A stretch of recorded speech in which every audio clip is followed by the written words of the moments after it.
Hello everyone, hope you will be fine. मैं Sunil sir आप सबका स्वागत करता हूं जीएस फाउंडेशन क्लास में Ramendra the art of understanding educational platform पे मोबी शाला के साथ। ये पॉलिटिकल साइंस की क्लास है। कॉन्स्टिट्यूशन ऑफ इंडिया के तहत इंस्टीट्यूशंस चल रहे हैं और इंस्टीट्यूशंस में हमारी बात आज होगी जुडिशियरी सिस्टम पे, यानी न्यायिक प्रणाली के ऊपर। न्यायिक प्रणाली के ऊपर मेरा ख्याल है ये पहली क्लास है। Let's start. तो पहले कुछ मुख्य बातें लिख लें। तो आज की तारीख कहती है 14 नवंबर 2022। जीएस फाउंडेशन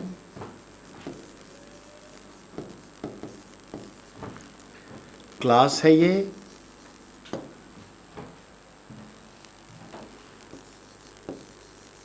सब्जेक्ट दी मतलब पॉलिटी की बात करें, कॉन्स्टिट्यूशन ऑफ इंडिया पढ़ रहे हैं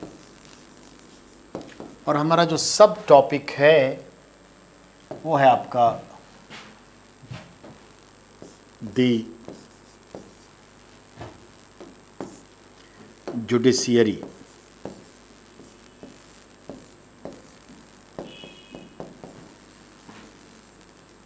सिस्टम ऑफ इंडिया, भारत की न्याय प्रणाली।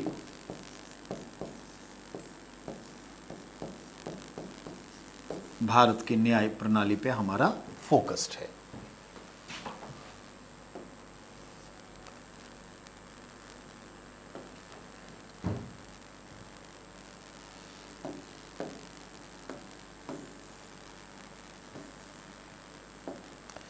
तो न्याय प्रणाली के संदर्भ में बात करें, लिसन जस्ट 1 मिनट केयरफुली। जब हम न्याय प्रणाली की बात करते हैं तो ध्यान में रखने की चीज़ है, न्याय जो है नैतिकता के आधार पर ही होनी चाहिए। बिना नैतिकता के न्याय नहीं हो सकती। यानी जो जुडिशियरी है वो मस्ट बी, यानी एथिक्स के साथ हो और बहुत ही मोरलफुल हो। दूसरा, न्याय में ये ध्यान में रखना है कि जो मनुष्य के राइट्स हैं वो भी होने चाहिए, अधिकार। मनुष्य के जो कर्तव्य हैं वो भी ध्यान में रखने चाहिए। मनुष्य के जो विवेकशीलता है वो भी होने चाहिए। और न्याय में ये भी एक कॉन्सेप्ट होता है कि जो हम पनिष्ड कर रहे हैं या जो न्याय दे रहे हैं वो आगे जो है इंस्पायरेशनल हो, मोरलफुल हो और वो आदमी को आगे उसको बनाए रखने के लिए कोई प्रॉब्लम ना हो। तो ये भी है। और पनिशमेंट का एक बड़ा उद्देश्य भी है सुधार। तो न्याय प्रणाली में तमाम चीज़ें हैं। मोरलफुल तो पहला है कि वो होना ही चाहिए। और ध्यान में रखेंगे न्याय बहुमत से ही होना उचित है, एक तरफा नहीं हो सकता। लेकिन कभी कभी बहुमत से अलग जाके भी न्याय देनी पड़ती है। क्यों? क्योंकि वो विवेकशीलता के आधार पर होती है। ध्यान में रखेंगे अमेरिका का जो कोर्ट है, सुप्रीम कोर्ट और हाई कोर्ट, वो अमेरिका के सुप्रीम कोर्ट से ज़्यादा ताकतवर अमेरिका के हर 50 राज्य के अपने जो हाई कोर्ट्स हैं वो मोर देन पावरफुल है। इंग्लैंड में प्रिवी काउंसिल हुआ करता था, सुप्रीम कोर्ट होता ही नहीं था। लेकिन 2009 में जाके वहाँ सुप्रीम कोर्ट एस्टैब्लिश्ड हुआ है और प्रिवी काउंसिल धीरे धीरे समाप्त हो गया। तो भारत की जो जुडिशियरी सिस्टम है या सुप्रीम कोर्ट या जुडिशियरी, वो हम कहाँ से लिए? सर्वोच्च न्यायालय को हमने कहाँ से लिया? तो हम इसे अमेरिका से लिए हैं, ये ध्यान में रखना है। ब्रिटेन का सर्वोच्च न्यायालय या प्रिवी काउंसिल, अब नहीं है प्रिवी काउंसिल, और जो अमेरिका का सर्वोच्च न्यायालय है, दोनों से ज़्यादा ताकतवर भारत का सर्वोच्च न्यायालय है। उन दोनों पे कहीं ना कहीं पॉलिटिकल इंटरफेयर होते हैं, यहाँ कोई पॉलिटिकल इंटरफेयर नहीं है।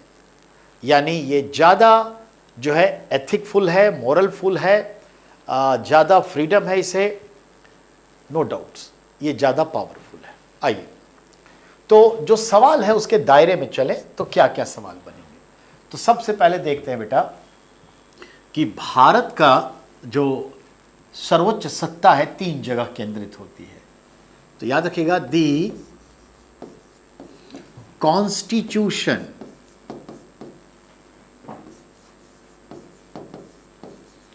Of India allocate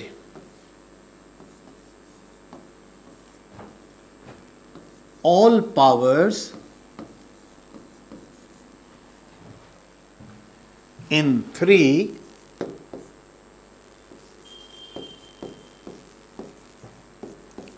institution। Bharat का संविधान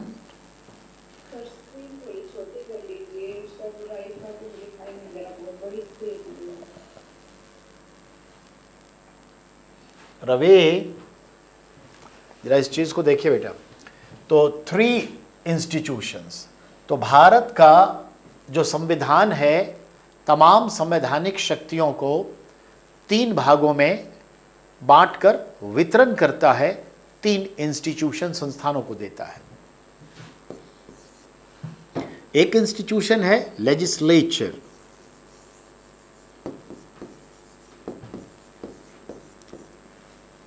इसका काम है टू मेक लॉ, और इसी में होता है पार्लियामेंट,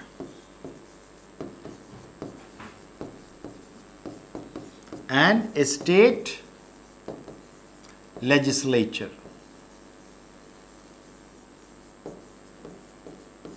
यानी संसद केंद्र में और राज्यों में जो विधानमंडल है वो। जो दूसरा है उसको कहते हैं एग्जीक्यूटिव।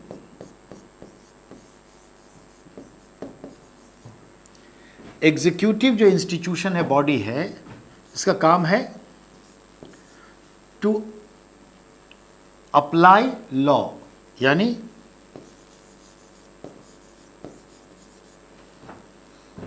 या एग्जीक्यूट ही कर दें तो अच्छा, टू एग्जीक्यूट लॉ, ये कानून को लागू करता है। अब एग्जीक्यूटिव को देखें तो हम central government and all state government की बात कर रहे हैं, और जितने आईएएस होते हैं वो उसमें आ जाते हैं। तीसरा जुडिशियरी,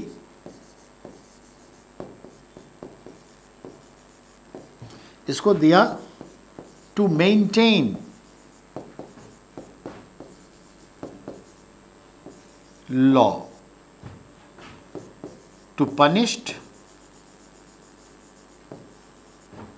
ऑफेंडर।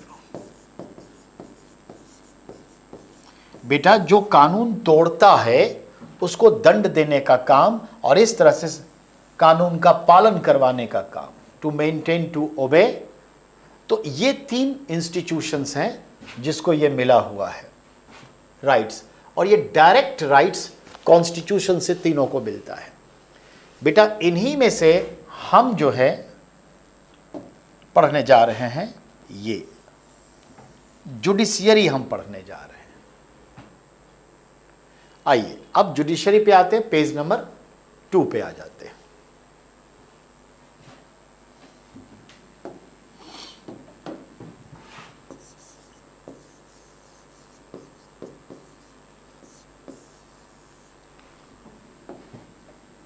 जुडिशरी पे तो इंडियन जुडिशरी के 3 लेयर्स हैं।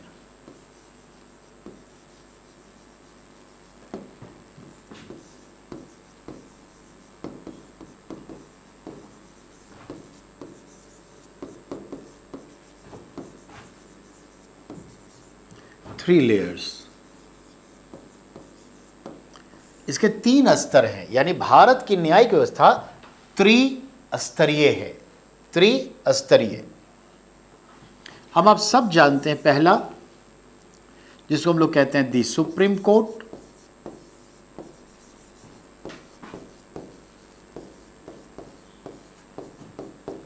और सुप्रीम कोर्ट जो है नेशनल लेवल पे है।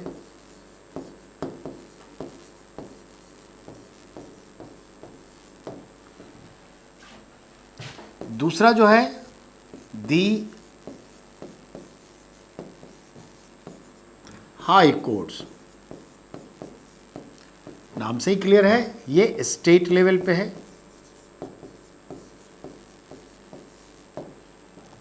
और तीसरा जो है दी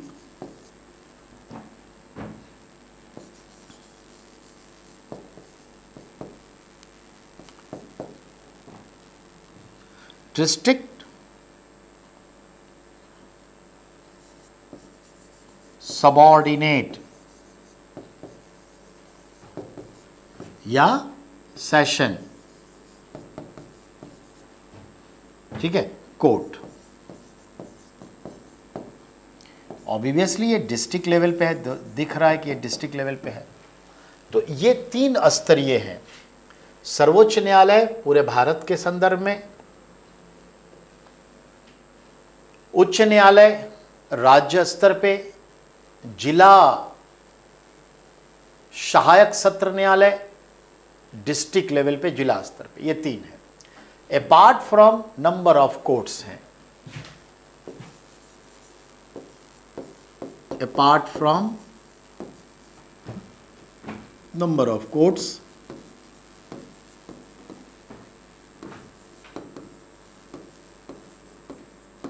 लाइक, यानी इनके अलावा और भी कोर्ट हैं, तो याद रखिएगा। लाइक अंडर हाई कोर्ट, ध्यान देंगे हाई कोर्ट के अंतर्गत ये सारे आएंगे, ठीक है, हाई कोर्ट के अंडर ही सारे कोर्ट्स आएंगे। कौन सा? डिस्ट्रिक्ट कोर्ट, इसी को सेशन कोर्ट कहते हैं, जिला सत्र न्यायालय कहते हैं। अच्छा, इसके अलावा फैमिली कोर्ट, नाम सुना होगा, परिवार न्यायालय, इसी के अंतर्गत आते हैं बेटा इवनिंग कोर्ट, इसी के तहत आएंगे इलेक्ट्रॉनिक कोर्ट, इसी के तहत आएंगे फास्ट ट्रैक कोर्ट,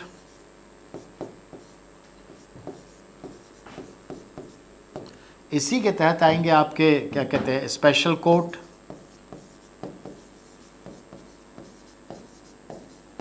इसी के तहत आएंगे बेटा आपके राउज,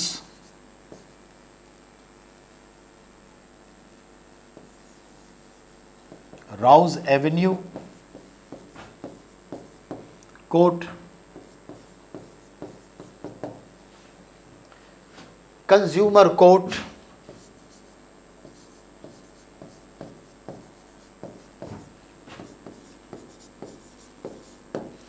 तो आपने नाम सुना होगा ये। इसी के तहत आते हैं मोबाइल कोर्ट,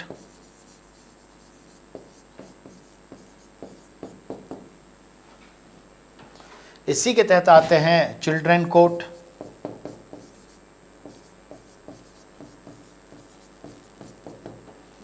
बेटा समझिए, सुप्रीम कोर्ट अपना काम करती है, हाई कोर्ट अपना काम करती है। हाई कोर्ट को काम करने के लिए, उसे सहायता देने के लिए, उस हाई कोर्ट के तहत उस स्टेट में जितने डिस्ट्रिक्ट हैं, जहां तक संभव है उतने डिस्ट्रिक्ट में न्यायालय स्थापित होती है, जिसे डिस्ट्रिक्ट कोर्ट कहते हैं, डिस्ट्रिक्ट सबऑर्डिनेट कोर्ट कहते हैं, डिस्ट्रिक्ट सेशन कोर्ट कहते हैं। सेशन कोर्ट मतलब बेटा होता है सत्र न्यायालय, इसका अर्थ हुआ सत्र न्यायालय, इसी को कहेंगे जिला सत्र न्यायालय।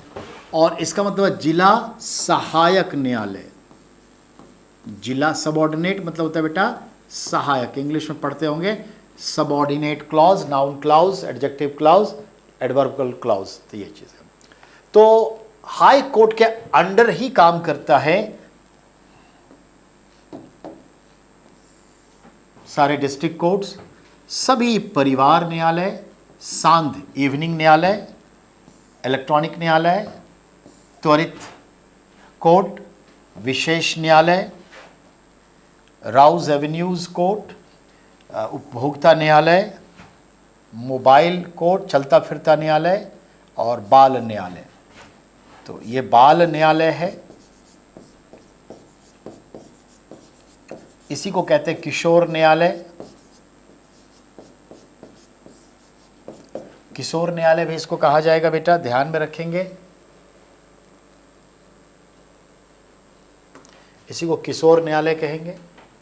मोबाइल कोर्ट का मतलब होता है चलता फिरता, यानी गतिमान। राउज कोर्ट क्या होता है? पॉलिटिकल पर्सन के लिए है, जो एमपी एमएलए होते हैं, एमएलए मिनिस्टर, उन सब का न्याय जल्दी सुलझाने के लिए। इवनिंग कोर्ट का मतलब होता है संध्या, संध्या यानी शांध न्यायालय, शांध्या। इलेक्ट्रॉनिक कोर्ट का मतलब होता है डिस्टेंस कोर्ट, यानी दूर, डिस्टेंस कोर्ट इसका मतलब हुआ। और फैमिली कोर्ट का मतलब परिवार न्यायालय। और फास्ट ट्रैक मतलब होता है त्वरित, त्वरित मतलब जल्दी, जल्दी। स्पेशल का मतलब होता है विशेष, सारे के हो गए विशेष न्यायालय। तो बेटा मैं आपको बता दूं, डिस्ट्रिक्ट कोर्ट सिंपल सब जानते हैं, परिवार के झगड़े उगड़े यहाँ आते हैं। इवनिंग कोर्ट का मतलब है कि दो दो पाली में जज काम करेंगे तो मुश्किल होगा, तो दो तरह के न्यायालय बना दो। एक जज अपना सुबह काम करके गया और शाम को जो है 4 बजे से लेकर रात के 8 बजे तक जो न्यायालय चलता है उसमें दूसरे जज बैठ जाएंगे। तो इवनिंग कोर्ट यानी दो पाली में, जैसे स्कूल चलती है ना दो पाली में, मॉर्निंग स्कूल इवनिंग स्कूल, ऐसे ही समझिए इवनिंग कोर्ट है। और पहला इवनिंग कोर्ट करकरडूमा दिल्ली का ही रहा है। इलेक्ट्रॉनिक कोर्ट का मतलब है कि जेल के भीतर ही अगर कैदी है पड़ा हुआ वहीं रख दीजिए और जेलर के साथ एक कमरे बना दीजिए, वहीं पर वो आएगा, वहीं पर वकील जाएगा और जज साहब कोर्ट में रहेंगे और टेलीविज़न के थ्रू डिस्टेंसली यानी दूर से ही आपस में करेंगे, जैसे वीडियो कॉल होता है ना वैसे ही फैसला सुनाएंगे। इसको नाम पड़ा इलेक्ट्रॉनिक कोर्ट। फास्ट ट्रैक का मतलब है कि जिस पे हमें जल्दी सुनवाई करनी है, जितनी जल्दी हो रोज़ के रोज़, तो उसको फास्ट ट्रैक कोर्ट कहते हैं। स्पेशल कोर्ट का मतलब है कभी कभी विशेष न्यायालय बना दिया जाता है रेयर द रेयर केस में, तो इसलिए। और राउज एवेन्यूज़ में क्या होता है, जितने भी पॉलिटिकल पर्सन हैं उन सब पे बहुत सारे केसेस हैं, तो उनको सुलझाने के लिए अलग से एक केस बना दिया। दिल्ली में है राउज एवेन्यू, साउथ दिल्ली में साकेत में। और कंज्यूमर कोर्ट मतलब होता है उपभोक्ता न्यायालय, जैसा कि हम आप सब जानते हैं।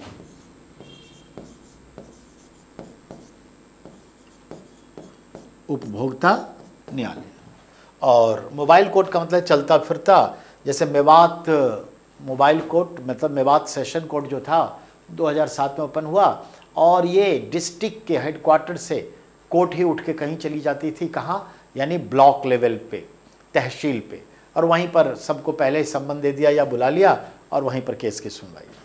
चिल्ड्रन कोर्ट बाल न्यायालय, किशोर न्यायालय, जब अपराध करने वाला जो लोग है वो बालक है, 16 साल से कम का है, तो उसको सामान्य न्यायालय में ना ले जाके बाल न्यायालय में सुनवाई होती है। तो ये चीज़ें हैं। तो कुल मिला के आपने देखा वैरायटी ऑफ कोर्ट्स आपके सामने में आ गए, और ये सारे कोर्ट्स काम करते हैं बेटा अंडर हाई कोर्ट ही काम करते हैं। इसके अलावे एक चीज़ होती है, ठीक है, जिसके बारे में हम आपसे चर्चा करेंगे, ट्रिब्यूनल्स, लेकिन वो पेज नंबर 3 पे करेंगे हम।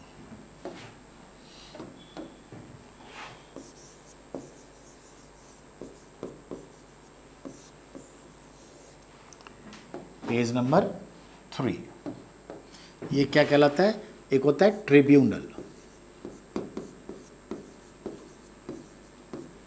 ट्रिब्यूनल का अर्थ होता है बेटा पंचाट, ये शुद्ध अर्थ है पंचाट, ठीक है। यानी ये क्या है, इसको शुद्ध हिंदी में पंचाट कहते हैं, और दूसरा न्यायाधीकरण भी कहते हैं। यानी इसे किसी निश्चित विषय पर प्रशासन एवं न्याय करने का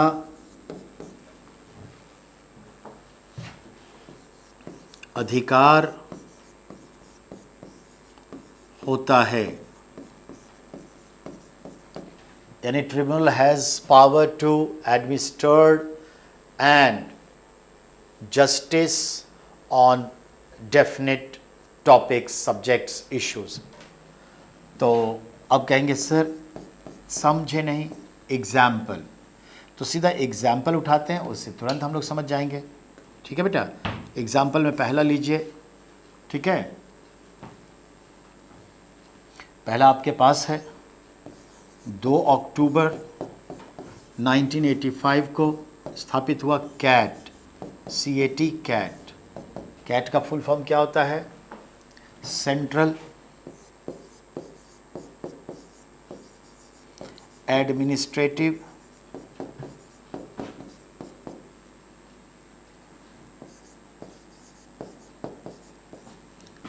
ट्रिब्यूनल। चूंकि मैंने कहा इसका हिंदी क्या होगा? केंद्रीय या संघीय लिखते, प्रशासनिक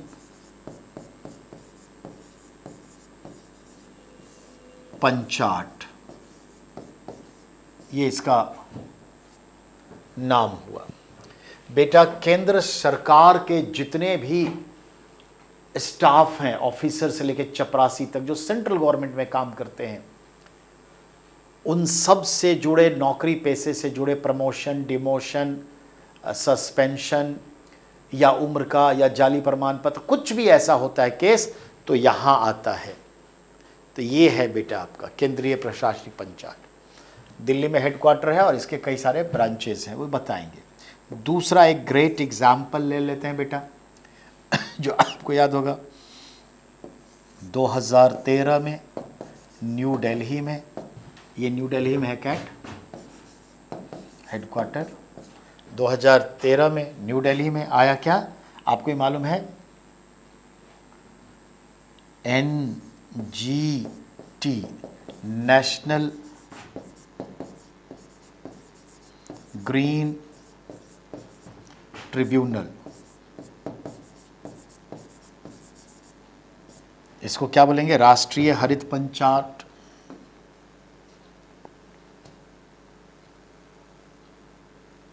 ठीक है बेटा, इसको क्या बोलेंगे? राष्ट्रीय हरित पंचायत कहिए या न्यायाधिकरण। और ये किसका मामला सुनती है? पर्यावरण। ये बेटा पूरा का पूरा एनवायरमेंट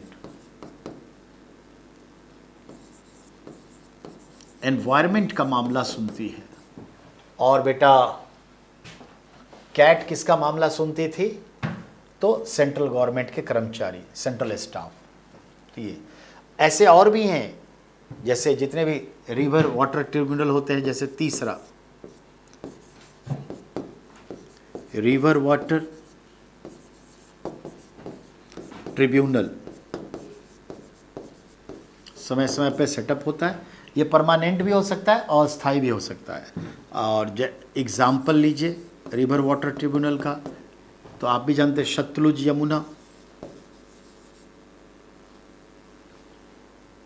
ठीक है, सतलुज, यमुना।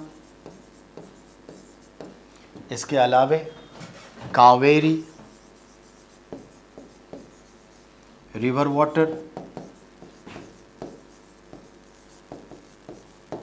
ऐसे समय समय पर गठित होती रही है। तो बेटा देखा आपने कितने सारे कॉन्सेप्ट हैं जुडिशियरी के, न्यायालय के। तो ये चीज़ें हैं, ठीक है, ये ध्यान में रखना बहुत ज़रूरी है। ओके, अब हम आ जाते हैं मेज़र, ये कॉन्सेप्ट दिया मेज़र पॉइंट पे। जैसे सर्वोच्च न्यायालय पे आएंगे, उसके बाद हाई कोर्ट पे आएंगे, उसके बाद डिस्ट्रिक्ट कोर्ट पे आएंगे। डिस्ट्रिक्ट कोर्ट को ज़्यादा पढ़ना ही नहीं होता है, ठीक है। तो डिस्ट्रिक्ट कोर्ट को तो हम अभी सॉल्व कर दे तो माइंड में मेकअप हो जाए कि हाँ डिस्ट्रिक्ट कोर्ट ख़त्म हो चुका है। डिस्ट्रिक्ट कोर्ट के लिए मैंने पहले ही कहा यह हाई कोर्ट के अंडर में काम करता है, मोस्ट ऑफ डिस्ट्रिक्ट में ये होता ही है, और उसे सत्र न्यायालय, जिला सत्र न्यायालय, जिला न्यायालय या जिला सहायक न्यायालय कहते हैं। तो ये ध्यान में रखना है। और इसके लेवल पे अगर हम देखें तो ये किसके अंदर काम करता है, जजेस का रिक्रूटमेंट वगैरह, स्टाफ का रिक्रूटमेंट खुद हाई कोर्ट करती है, ये ध्यान में रखना है। और किसी न किसी वो हाई कोर्ट के अधीन होता है। तो जैसे कि पटना हाई कोर्ट है तो बिहार के जितने भी डिस्ट्रिक्ट कोर्ट्स हैं वो सब पटना हाई कोर्ट के अधीन आ जाएंगे, और जितने भी इस तरह के हैं वो भी आ जाएंगे। अब आइए एक अथॉरिटी की बात करें।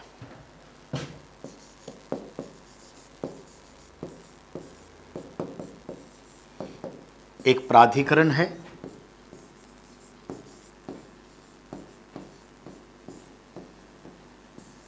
प्राधिकरण का नाम क्या है, नालसा।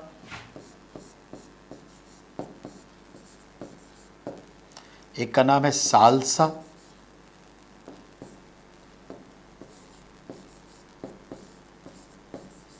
एक का नाम है डालसा। एक प्राधिकरण, दो प्राधिकरण, तीन प्राधिकरण। आप कहेंगे सर क्या बता रहे हैं आप, ये नालसा, सॉरी थोड़ा सा बड़ा,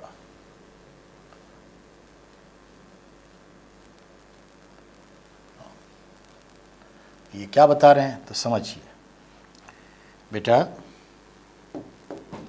नालसा नेशनल, ठीक है, legal service authority, national legal service authority. ऐसे ही बेटा स्टेट लीगल सर्विस अथॉरिटी और डिस्ट्रिक्ट लीगल सर्विस अथॉरिटी। बेटा राष्ट्रीय, ठीक है ना, लीगल मतलब क्या होता है, कानूनी। राष्ट्रीय कानूनी सेवा प्राधिकरण, राज्य कानूनी सेवा प्राधिकरण और जिला कानूनी सेवा प्राधिकरण। यानी ये पूरा का पूरा क्या है, कानूनी सेवा प्राधिकरण। लेकिन बेटा अच्छे शब्दों के चयन में कानूनी न लिखे, विधि लिख देगा, विधि सेवा प्राधिकरण, ठीक है। तो ये तो मालूम है नेशनल, स्टेट और डिस्ट्रिक्ट। तो ये काम क्या करती है, मुकदमों को कम से कम करने की कोशिश के लिए। तो याद रखिएगा, स्थापना का कारण, यानी ये तीनों सेवाएं प्रदान की, उसका क्या कारण है स्थापना का कारण। तो स्थापना का कारण बताएंगे बेटा क्या, कि पेंडिंग केस को निपटान,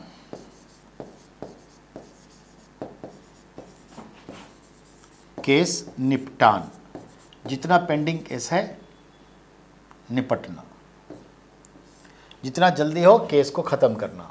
कितने पेंडिंग केस हैं, 3.75 करोड़। भारत में 3,75,00,000 केस पेंडिंग हैं, सोचनीय बात है।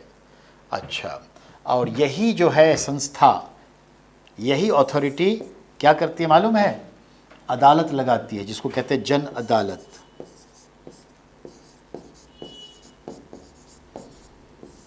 जन अदालत को क्या कहते हैं बेटा, पब्लिक, ठीक है ना, कोर्ट।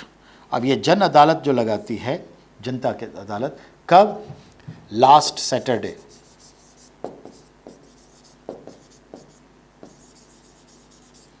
Of month. इनको है जनता अदालत लगाने का। बहुत सारे केस पेंडिंग होते हैं छोटे छोटे सब, इन सब पे जन अदालत लगा के कार्रवाई जल्दी से स्पीड अप कर देती है। तो डिस्ट्रिक्ट लेवल पे डालसा, स्टेट लेवल पे सालसा, नेशनल लेवल पे नालसा ये जन अदालत लगा के केस की कार्रवाई को जल्दी से जल्दी निपटाती है। तो याद रखिएगा बेटा, समय पर सुनवाई हो जाए ये भी बड़ा तकाजा है। तो ये भी आप समझ में आ गया कि स्थापना के कारण जन अदालत, तो ये बहुत इम्पॉर्टेंट है बेटा, समझना है हमें। तो आपने देखा कि कितने सारे वेरिएशंस हैं हमारे जुडिशियरी में, और भी हैं, पर अभी फ़िलहाल इतना ही समझना है। तो ये भी समझ गए। अब हम सर्वोच्च न्यायालय की ओर रुख कर सकते हैं। जन अदालत के नीचे है, ठीक है, लास्ट सैटरडे ऑफ मंथ, हर महीने के आखिरी शनिवार को जन अदालत लगती है। और ये 3.75 करोड़, हाँ, करोड़ इतनी जो है पेंडिंग केसेस हैं भारत में। लगभग बेटा 75,000 केसेस सुप्रीम कोर्ट में पेंडिंग है और लगभग 80 लाख केसेस हाई कोर्ट में। बाकी जो करोड़ों वाली है वो डिस्ट्रिक्ट कोर्ट में पेंडिंग केस है। पर ये इतने लंबे चलते हैं, इन्हें टाइम निपटा के खत्म क्यों नहीं करते? हमारी आपकी आदत है ना बेटा, बात बात पे केस कर देते हैं, खुद सुलझाते नहीं हैं। मन में इतना गुस्सा होता है, सोचते ही नहीं है कि इसको प्यार से सुलझा के ख़त्म करो। तैश में लोग जीते हैं, भाई भाई में झगड़ा वगैरह। चेक बाउंस के ही पता चला क्या, तो 10 लाख केस तो चेक बाउंस के। रोड रेज कह लीजिए कि गाड़ी में धक्का मार दिया, एक्सीडेंटल के, पता चला कि वही 10-20 लाख केस है। साइकिल चोरी के ही पता चला कि 50,000 केस है। छोटी छोटी चीज़ें जिसको कि यूँ निपटाया जा सकता है, तो ये चीज़ है। अब एक और चीज़ बताएंगे बेटा, ठीक है। तो चलिए, ये तो बात हो गई। तो प्राधिकरण के ऊपर बात हो गई, इसको आगे बढ़ाऊं? हो गया? Okay, page 4।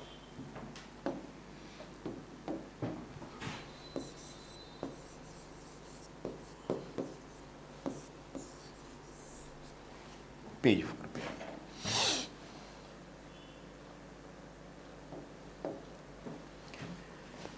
तो हमने देखा सर्वोच्च न्यायालय के संदर्भ में, हाई कोर्ट और डिस्ट्रिक्ट कोर्ट के संदर्भ में बहुत सारी बातें निकल कर आई जिसके बारे में जाना। अब एक और प्राधिकरण की बात आती है, अथॉरिटी की, कि मतलब जजों के सिलेक्शंस कैसे होते हैं, चयन कैसे होता है। तो कॉलेजियम सिस्टम है। पहले हमने एक एनजैक निकाला था, एनजैक को रिमूव करवा दिए जज साहब ने, तो कॉलेजियम सिस्टम से चलता है। पर कुल मिलाकर के हम जरा बात करें तो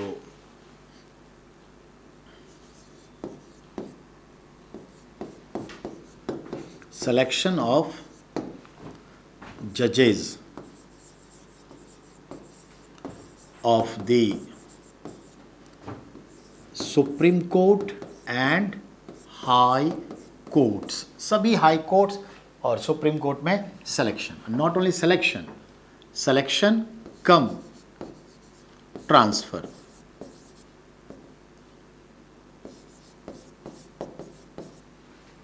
ठीक है, supreme court and high courts के जजों का चयन, और चयन जो है और ट्रांसफ़र कौन करता है। तो याद रखिएगा, बाय कॉलेजियम सिस्टम। अब ये कॉलेजियम सिस्टम क्या है, तो ये जो कॉलेजियम है उसके बारे में बात करेंगे।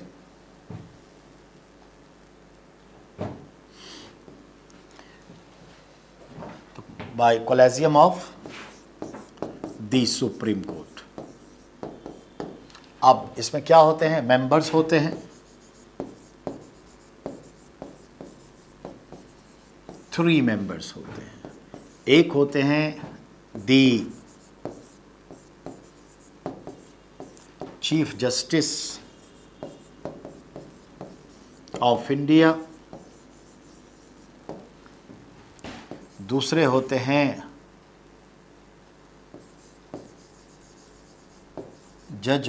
जजेस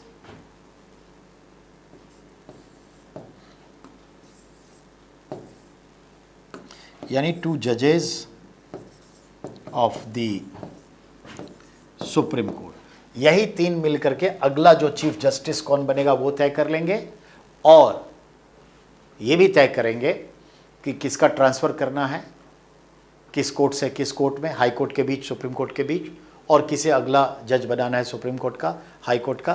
तो ये transfer and high court, supreme court जजेस, ट्रांसफ़र एंड पोस्टिंग, ये तय करते हैं कॉलेजियम। एन जैक को हटा दिया गया, यानी नेशनल जजेस अपॉइंटमेंट कमीशन एक बनाया था भारत सरकार ने, एन जैक को सुप्रीम कोर्ट ने निरस्त कर दिया कि नहीं, इसमें जो है पॉलिटिकल हस्तक्षेप हो जाएगा, सरकार जो चाहेगी वो कर लेगी। अब अभी भी देखिए कितना सारा जो है काम कर रहे हैं किरण रिजिजू, कंटिन्यू हर वीक स्टेटमेंट देते हैं कि कॉलेजियम ठीक नहीं है, कॉलेजियम ठीक नहीं है। इस पर एक लंबा बहस चल रहा है। अब एक शब्द होता है बेटा, जो हम शब्द का इस्तेमाल कर रहे हैं, जुडिशियल एक्टिविटीज़, ठीक है, ये एक वर्ड मैं यूज़ कर रहा हूँ आप लोगों के लिए।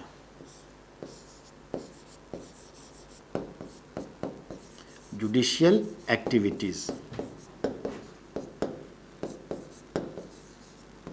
इसको कहते हैं न्यायिक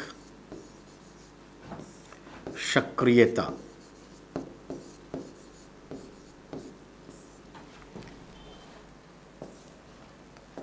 इसका अर्थ क्या है? अर्थ क्या है? तो अर्थ है when courts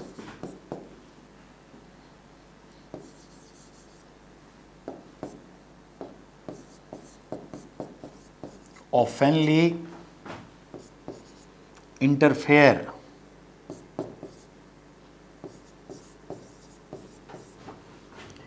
in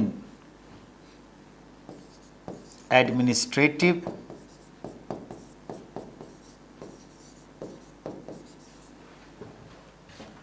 and executive field called judicial activity. बेटा मैंने ये कहा, जब न्यायालय बार बार प्रशासनिक एवं कार्ययी मामलों में हस्तक्षेप करने लगे, अपने न्यायिक बातों से, तो हम कहते हैं ये न्यायालय कुछ ज़्यादा ही सक्रिय हो गया है। यानी जुडिशियल एक्टिविटीज़, ये एक नेगेटिव और पॉजिटिव दोनों सेंस है। आज देखते हैं बात बात पे हम न्यायालय को कहते हैं कि सरकार काम नहीं कर रही है, तो ये कर रही है, तो वो कर रही है, तो वगैरह है। आप बताइए, देखते कितनी सारी चीज़ों में न्यायालय आ रही है जो मंत्रिमंडल को दिशा निर्देश दे देती है, प्रशासनिक अधिकारी को दिशा निर्देश देती रहती है जनता के कल्याण, मौलिक अधिकारों के नाम पर। तो इसको कहते हैं क्या? Judicial activities. तो ये ध्यान में रखें, यह है आपका जुडिशियल एक्टिविटीज़। अब आ जाइए अगले पॉइंट पर, पेज 4 को जाने दीजिए, पेज 5 पे आइए।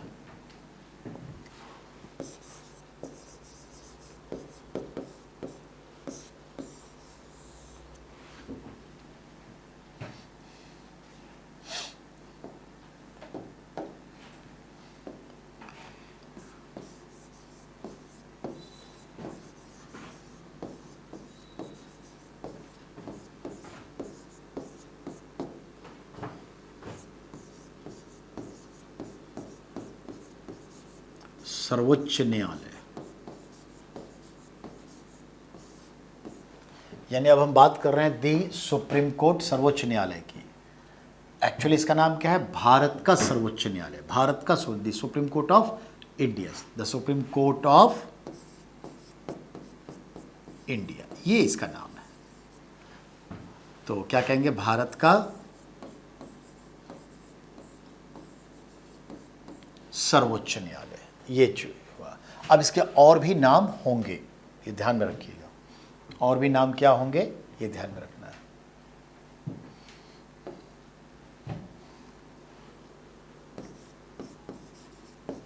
अदर नेम, अदर नेम में देखें तो बिफोर या चलिए यहाँ से शुरुआत करते हैं। अदर नेम में पहला ले लेते हैं बेटा, इसको कहते हैं दी फेडरल कोर्ट ऑफ इंडिया। ये इसका सबसे पुराना नाम है। इसको आप हिंदी में कहेंगे भारत का संघीय न्यायालय।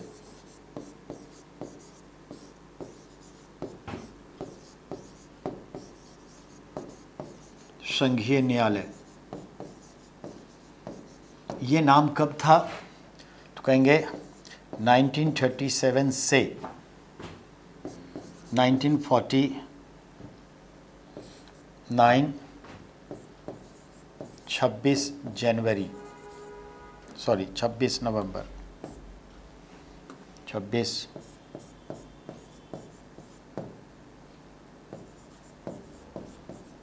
तक यही नाम था। अब इसके बाद इसका नाम क्या पड़ा तो हम आप सब जानते हैं। उसके बाद नाम पड़ा दूसरा, the Supreme Court of India, Bharat का सर्वोच्च न्यायालय, हिंदी में ये नाम हो गया। फिर इसे हम एक और कोर्ट कहते हैं, क्या? The union court of India. तो हम फेडरल कोर्ट भी कहते हैं, यूनियन कोर्ट भी कहते हैं, संघीय न्यायालय कहते हैं, ठीक है, सर्वोच्च न्यायालय कहते हैं। चौथा भी नाम है the highest court of India. पांचवा भी नाम इसको कहते हैं दी एपेक्स। एपेक्स का मतलब होता है बेटा उच्च, उच्चतम। एपेक्स कोर्ट ऑफ इंडिया, इसी को हम कह सकते हैं क्या? शिखर न्यायालय। शिखर न्यायालय, और इसको कहते हैं उच्चतम न्यायालय, और इसको कहते हैं संघ न्यायालय, केंद्रीय न्यायालय। तो इसके इतने सारे नाम हैं बेटा, ये ध्यान में रखिएगा, इतने सारे नाम हैं।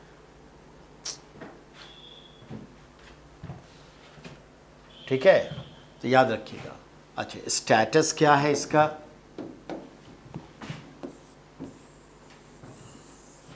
ऑटोनोमस, यानी स्वायत्त है। टोटल फ्री या टोटली फ्री, यानी स्वतंत्र है ये। तो भारत का न्यायिक व्यवस्था बिल्कुल पूर्णतः स्वतंत्र व्यवस्था है। तो सुप्रीम कोर्ट के इतने सारे नाम हुए बेटा।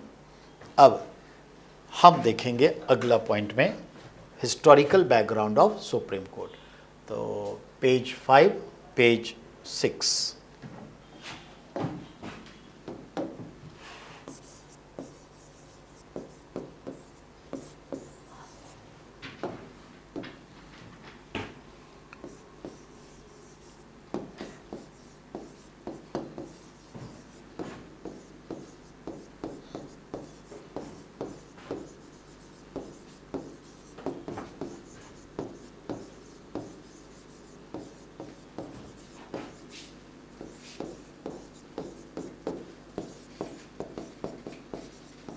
तो हमने आपसे क्या कहा? भारत के सर्वोच्च न्यायालय का ऐतिहासिक,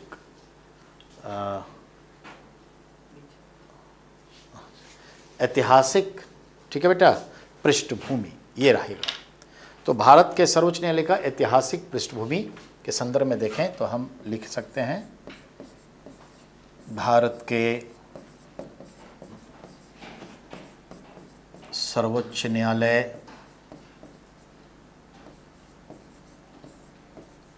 की ऐतिहासिक पृष्ठभूमि।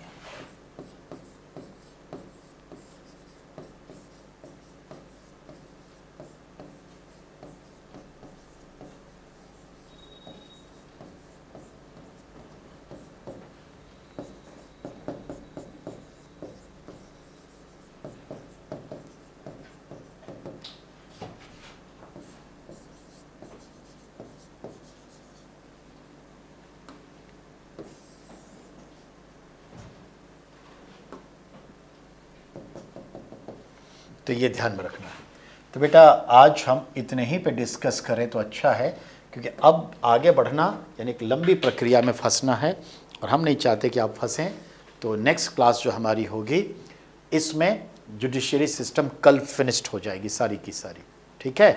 तो till then take care and bye बेटा।